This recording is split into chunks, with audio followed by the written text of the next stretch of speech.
इनकलाब इनकलाब, वंदे वंदे। देश के कोने कोने से आए हुए आम आदमी पार्टी के सभी जनप्रतिनिधियों को सबका दिल्ली में स्वागत है। सबको मेरा नमस्कार, सबको मेरा प्रणाम।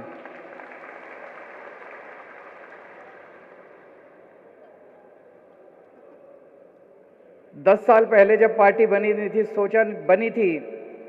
तो सोचा नहीं था कि इतनी जल्दी समय आएगा जब कोने कोने में हमारे इतने जनप्रतिनिधि हो जाएंगे कि एक दिन दिल्ली का इंदिरा गांधी नेशनल स्टेडियम भर जाएगा उनके सबसे।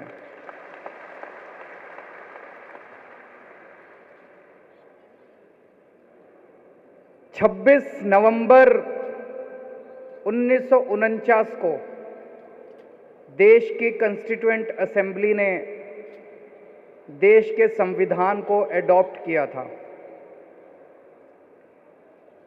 हमारे देश की कॉन्स्टिट्यूएंट असेंबली बनी थी, उसने कई महीनों तक काम करने के बाद देश का संविधान बनाया और 26 नवंबर 1949 को देश का संविधान एडॉप्ट किया गया। अगले 60 साल में इन पार्टियों और इन नेताओं ने मिलकर उस संविधान के चीथड़े चीथड़े उड़ा दिए। उसकी बेइज्जती करने की, उसके चीथड़े उड़ाने में कोई कसर नहीं छोड़ी इन पार्टियों और नेताओं ने। तो फिर भगवान को बीच में आना पड़ा और ठीक 63 साल बाद 26 नवंबर 2012 को आम आदमी पार्टी बनी इस देश के संविधान को बचाने के लिए।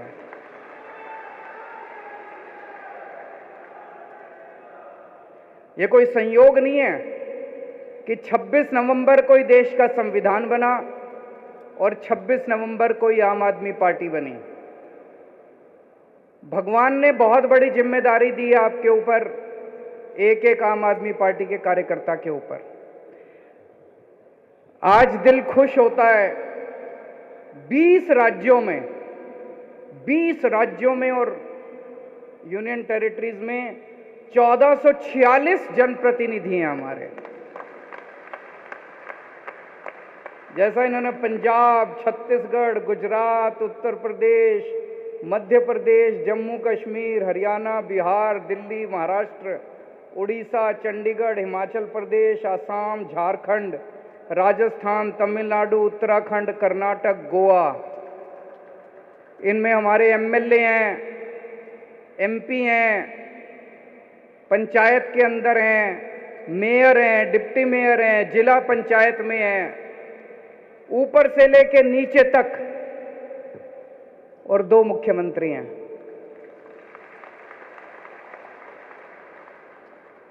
ये सारे एक तरह से हर राज्य के अंदर हमारे बीज हैं।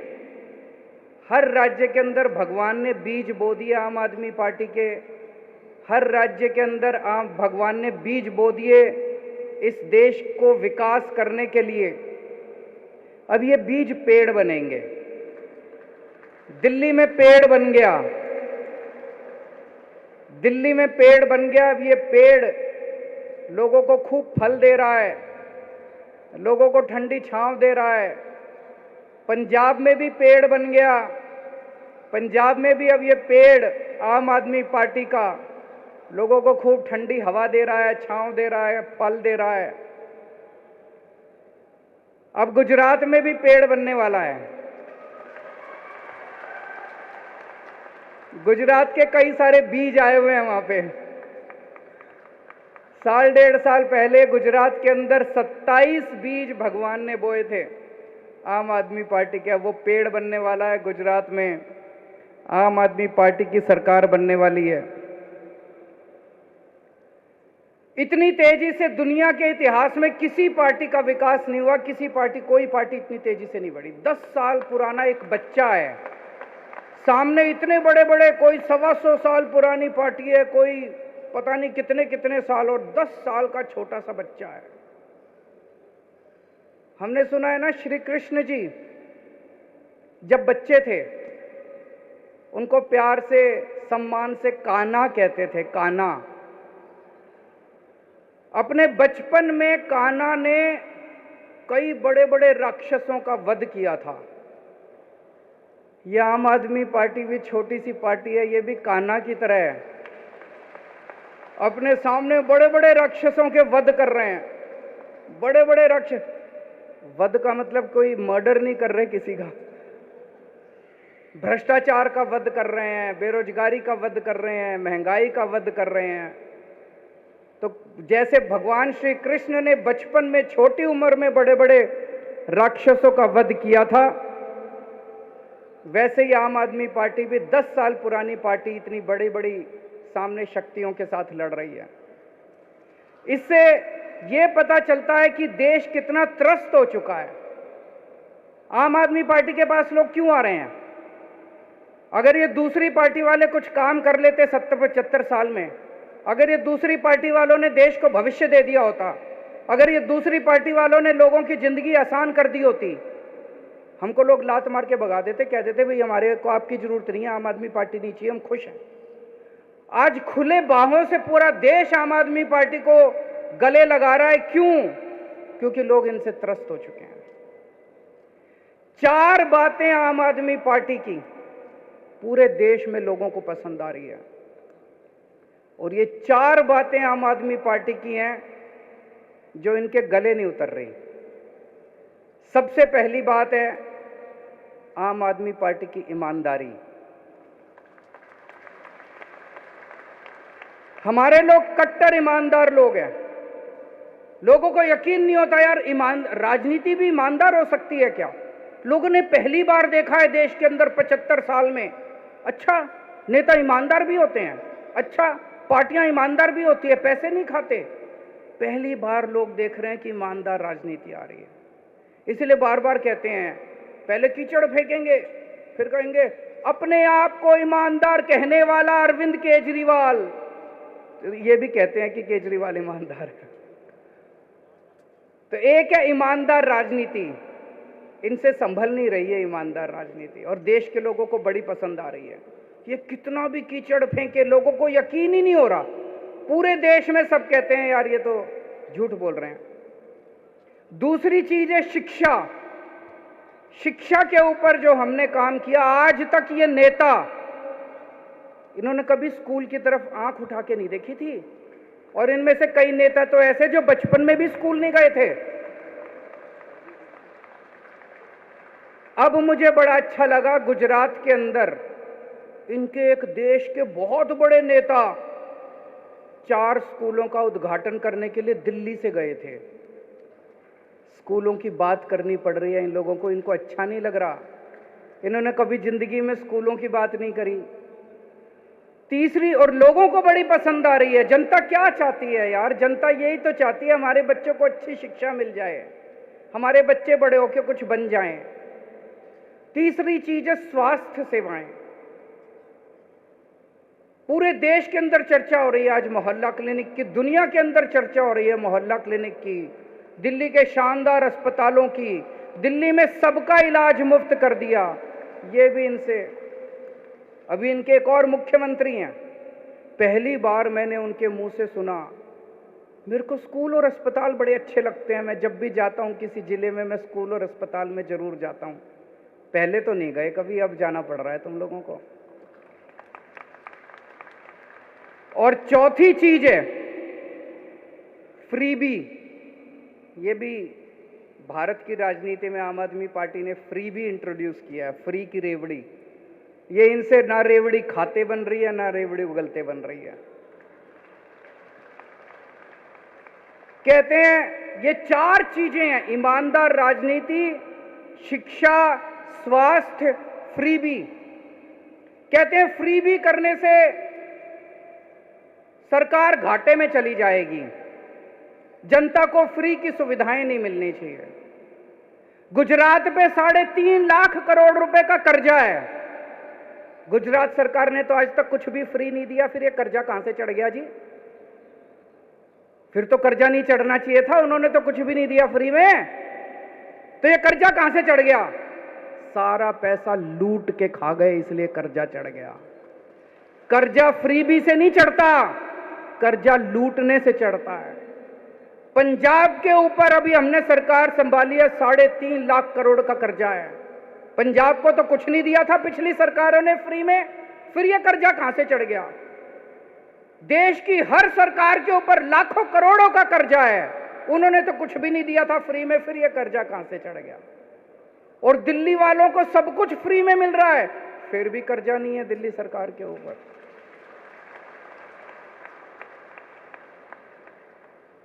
तो फ्री भी देने से कर्जा नहीं चढ़ता, फ्री भी देने से सरकारें घाटे में नहीं जाती।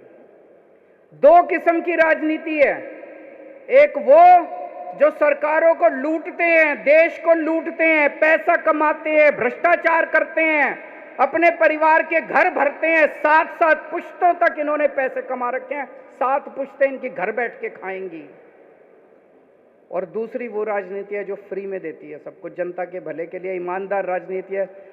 कोई नेता अगर देश के अंदर खड़ा होके कहे कि मेरे को फ्री की रेवड़ी के खिलाफ हूं, समझ जाओ उस नेता की नीयत खराब है, वो नेता भ्रष्टाचारी है। कोई नेता अगर देश में देखो कि वो कह रहा है फ्री की रेवड़ी खराब है, जनता को फ्री की सुविधाएं नहीं मिलनी चाहिए, सरकार घाटे में चली जाएगी, समझ जाओ उसकी नीयत खराब है। वो अपने दोस्तों के कर्जे माफ करना चाहता है, अपने परिवार के घर भरना चाहता है, जनता को लूटना चाहता है, एमएलए खरीदना चाहता है, वो देश का बेड़ा गर्क करना चाहता है। ये एक आज टेस्ट लेके चले जाना, जो नेता कहे जनता को फ्री की सुविधाएं मिलनी चाहिए वो नेता ईमानदार, जो नेता कहे जनता को फ्री की सुविधाएं नहीं मिलनी चाहिए वो नेता बेईमान और भ्रष्टाचारी और गद्दार। और ये चारों चीजें जनता को बहुत पसंद आ रही हैं, और इसी वजह से दिल्ली में हमारी तीसरी बार सरकार बनी, पंजाब में हमारी सरकार बन गई, और अब गुजरात के अंदर हमारी सरकार बनेगी। अब ये आम आदमी पार्टी को रोकना चाहते हैं, कैसे रोकें? तो अब इन्होंने मिलके खूब प्लानिंग करी है, आम आदमी पार्टी को कुचल दो, आम आदमी पार्टी को क्रश कर दो, चारों तरफ से घेर लो इनको, आम आदमी पार्टी को क्रश कर दो। झूठे आरोप लगाए जा रहे हैं, हमारे दिल्ली के एमएलए के ऊपर 169 केस हो चुके, अभी तक 169 केस, 169 केसेस,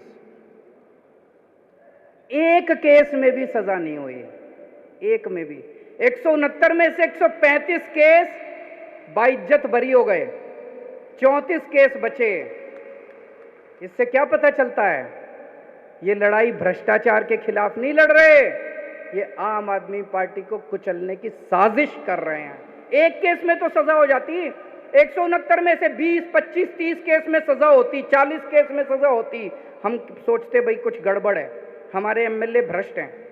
169 में से एक केस में सजा नहीं हुई, 135 में बरी हो गए, 34 पेंडिंग है, उसमें भी बरी हो जाएंगे।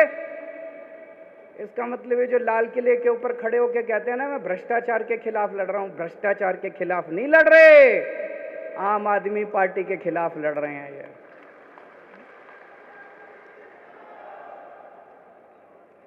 सतिंदर जैन जी किसी और देश में होते ना, उनको भारत रत्न दे देते। उस आदमी ने मोहल्ला क्लिनिक दिया इस देश को, जिसकी पूरी दुनिया में चर्चा है। यूएन के सेक्रेटरी जनरल ने आके कहा कि मोहल्ला क्लिनिक सारी दुनिया को अपनाना चाहिए। उस आदमी ने फ्री बिजली का इजाद किया, उसी ने निकाला आइडिया कि बिजली फ्री भी दी जा सकती है। उस आदमी ने पूरी दिल्ली को फ्री इलाज दिया। आज दिल्ली के अंदर जो हर आदमी को फ्री इलाज मिल रहा है उसकी वजह से मिल रहा है।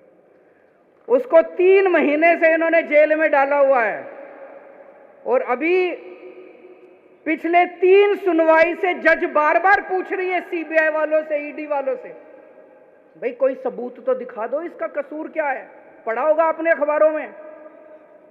जज ने 3 हेयरिंग में पूछा कि कोई तो सबूत दे दो, एक तो सबूत दे दो इसके खिलाफ। वो एक भी सबूत केंद्र सरकार नहीं दे पाई। तो 3 हेयरिंग के बाद केंद्र सरकार आके कहती है ये जज अच्छा नहीं है, जज बदलो। शर्म की बात है। ये हो क्या रहा है इस देश, ये देश के अंदर हो क्या रहा है? कहते हैं जज अच्छा नहीं है, जज बदलो। और अब इन्होंने एक और नया पैंतरा शुरू कर दिया। सतिंदर जैन के घर रेड मारी, कुछ नहीं मिला। उसी दिन इन्होंने किसी और ज्वेलर के यहां रेड मारी, उसके यहां कैश मिला।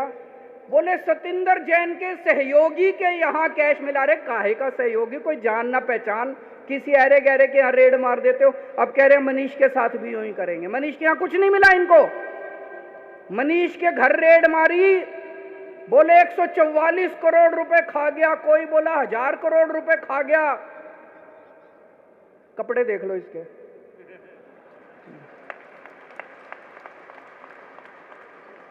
$144 करोड़ रुपए वाला आदमी ऐसे कपड़े पहनता है थोड़ी तो। और 144 करोड़ रुपए 1000 करोड़ रुपए खा गया होता तो घर में कुछ इधर उधर अलमारी में 1000, 2000, 10,000, 20,000, लाख, 2 लाख तो मिलते हैं।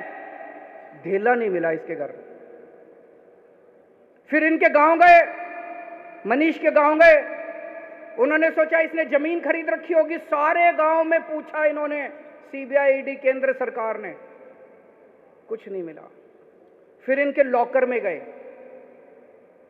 बैंक में गए। इन्होंने सोचा लॉकर में होगा। तो इनका छोटा बच्चा, जब वो मीर इनका छोटा था, उसका एक झुंझुना था, वो याद के लिए उन्होंने लॉकर में रख रखा था। वो झुंझुना मिला इनको, लॉकर में झुंझुना मिला, कुछ नहीं मिला। 144 करोड़ खा गया कि मनीष सिसोदिया इतने। अब इन्होंने प्लानिंग करी है, अब एक दिन ये रेड करेंगे, 500 तेरे गहरे नत्थु गहरों को पकड़ लेंगे और फिर कहेंगे मनीष सिसोदिया के सहयोगी के यहां मिले, मनीष सिसोदिया के सहयोगी के यहां मिले। पर जनता देख रही है, जनता देख रही है। रोज सुबह 6 बजे उठ के स्कूलों के चक्कर मार के आता है। कोई भ्रष्टाचारी आदमी सुबह 6 बजे उठ के स्कूलों के चक्कर नहीं मारता। कोई भ्रष्टाचारी होगा तो पहले रात को बैठ के दारू पिएगा, थोड़ी गलत काम करेगा, सवेरे तो लेट उठेगा। वो 6 बजे उठ के ईमानदार आदमी स्कूलों के चक्कर काट सकता है। 6 बजे उठ के ईमानदार आदमी बच्चों का भविष्य बनाने की सोच सकता है। कोई बेईमान आदमी थोड़ी सोचेगा। अब कल इन्होंने अमानतुल्लाह को पकड़ लिया। अमानतुल्लाह को भी बोले उसके घर कुछ नहीं मिला। अमानतुल्लाह के यहां उसके सहयोगी के यहां फलाना मिला, ढिमका मिला, ये मिला। उसका सहयोगी सारे टीवी चैनलों में जा जाके कह रहा है जी जो भी मिला मेरा है, और उसके यहां भी कुछ नहीं मिला से। अब उसका इन्होंने ढिंडोरा पीट दिया। तो अब मेरे को ये पता चला है इनका ऑपरेशन लोटस तो फेल हो गया। इन्होंने दिल्ली के अंदर हमारी सरकार तोड़ने की कोशिश करी। 20-20 करोड़ रुपए एक एक एमएलए को इन्होंने कोशिश करी, एक भी एमएलए नहीं टूटा। हमने सारे के सारे गिनती करा दी थी विधानसभा के अंदर, एक भी एमएलए नहीं टूटा। फिर ये पंजाब गए, पंजाब के अंदर 25-25 करोड़ एमएलए को देने की कोशिश करी। इनकी प्लानिंग थी पंजाब में भी और दिल्ली में भी 40-40 एमएलए खरीद के तोड़ लेंगे। पंजाब में भी ये नहीं तोड़ पाए। अब इन्होंने ऑपरेशन लोटस फेज 2 शुरू किया है। कल से एमएलए के पास फोन आने चालू हो गए, या तो तुम हमारे साथ आ जाओ, नहीं तो तुम्हारा भी वही हाल करेंगे जो अमानतुल्लाह का किया था। धमकियां दे रहे हैं, तुम्हारे पीछे भी ईडी छोड़ देंगे, तुम्हारे पीछे भी एसीबी छोड़ देंगे, तुम्हारे पीछे भी। अभी तक तो कोई टूटा नहीं है जी, और मेरे को लगता नहीं कोई टूटेगा। मैंने स्वतंत्रता संग्राम तो नहीं देखा था, मैंने आजादी की लड़ाई तो नहीं देखी थी, मैं स्वतंत्रता सेनानियों से तो नहीं मिला, लेकिन आज आम आदमी पार्टी का एक एक एमएलए जिस तरह से इनका सामना कर रहा है, मैं समझता हूं ये कोई हमारा एक एक एमएलए किसी स्वतंत्रता सेनानी से कम नहीं है। जिस तरह से इनके सामने मुकाबला कर रहा है, लालच का 25-25 करोड़ रुपए त्याग दिए, ईडी की धमकी का कोई फर्क नहीं पड़ रहा, सीबीआई की धमकी का कोई फर्क नहीं पड़ रहा, पैसे त्याग दिए। ये कोई छोटी बात नहीं है। आज के माहौल के अंदर कोई ये छोटी बात नहीं है। मैं सभी से ये कहना चाहता हूं, ये सबको जेल में डालेंगे। सतिंदर को डाल दिया, अमानतुल्लाह को डाल दिया, मनीष सिसोदिया को डालने की तैयारी चल रही है। इसके बाद कैलाश गहलोत का नंबर है, उसके यहाँ भी रेड होने वाली है। कई एमएलए जेल जाएंगे। एक चीज बस ध्यान रखना, 3 से 4 महीने जेल जाने के लिए तैयारी कर लो, फिर ये आपका कुछ नहीं बिगाड़ सकते। अपने अपने घर में बोल दो। कल पंजाब से मेरे पास 2-3 एमएलए आए थे, मैंने उनको यही बोला, मैंने कहा अगर 3 से 4 महीने जेल जाने को तैयार हो, और जेल उतनी बुरी भी नहीं है, मैं भी गया हूं, 15 दिन मैं जेल में रहा था, 3 से 4 महीने जेल जाने की तैयारी कर लो। अगर सबके अंदर ये हिम्मत आ जाए, उसके बाद ये हमारा कुछ नहीं बिगाड़ सकते, ये कुछ नहीं बिगाड़ सकते हम लोगों।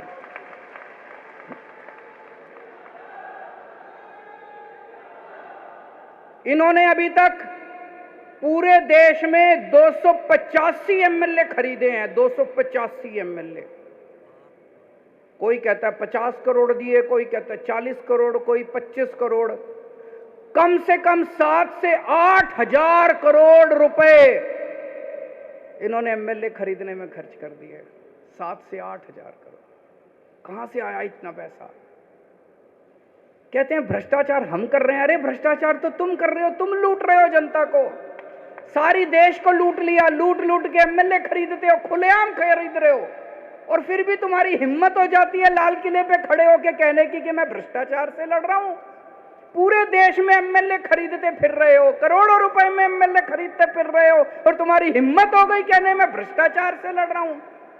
मुझे लगता है सबसे ज्यादा 75 साल में सबसे ज्यादा भ्रष्टाचार इनकी सरकार ने किया है।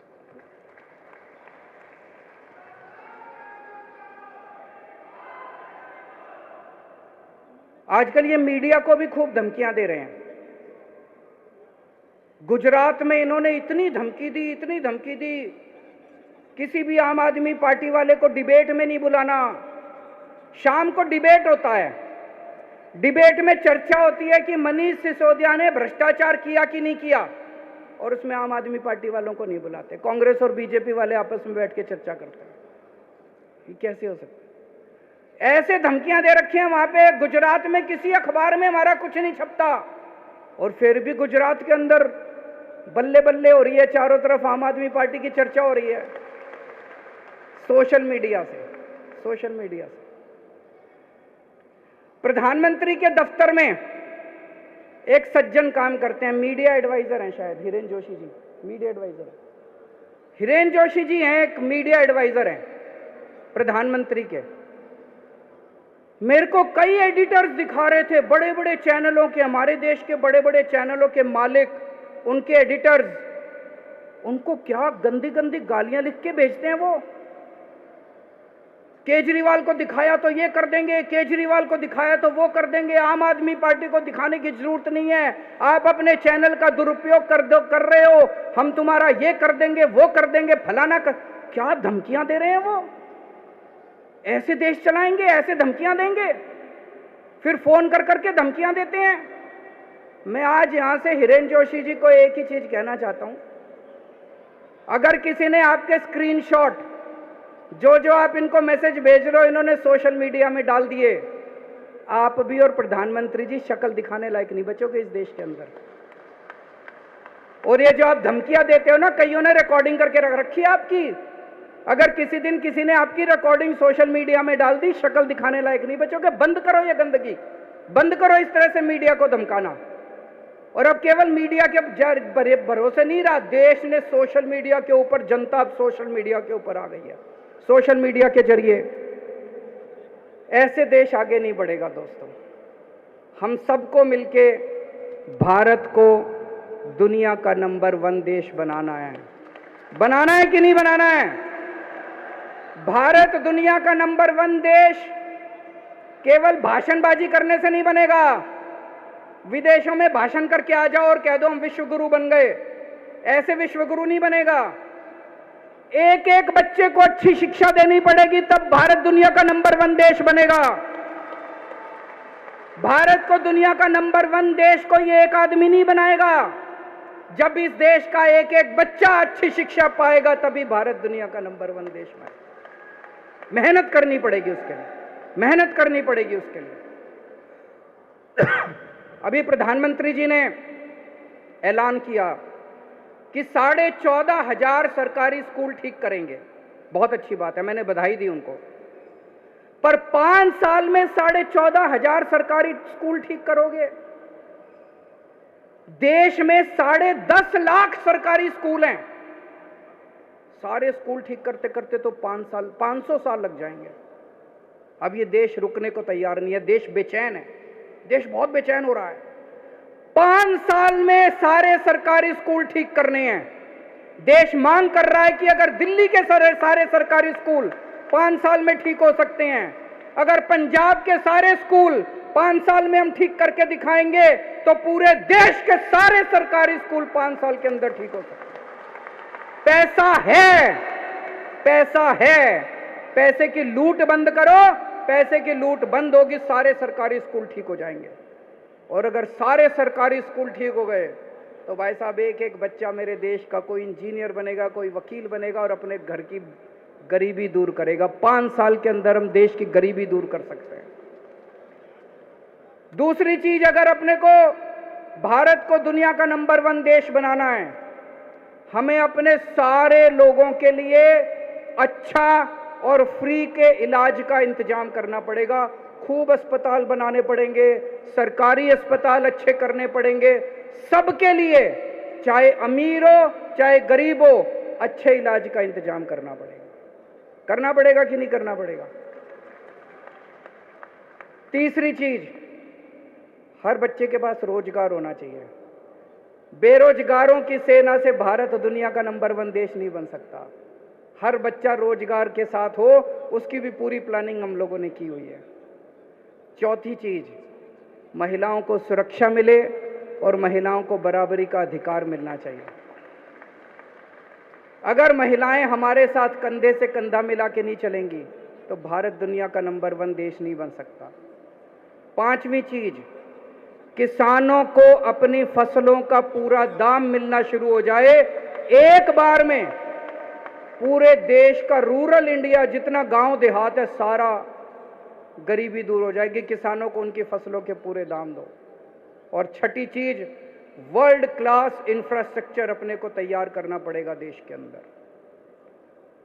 मेरे मन में तो ये 6 चीज आती हैं, लेकिन केवल ये 6 नहीं है। अपने को 130 करोड़ लोगों को जोड़ना है, और बहुत सारे आइडियाज आएंगे और बहुत सारी बातें आएंगी। सबको संजो के, सबको साथ लेके हम इस देश को दुनिया का नंबर 1 देश बनाएंगे।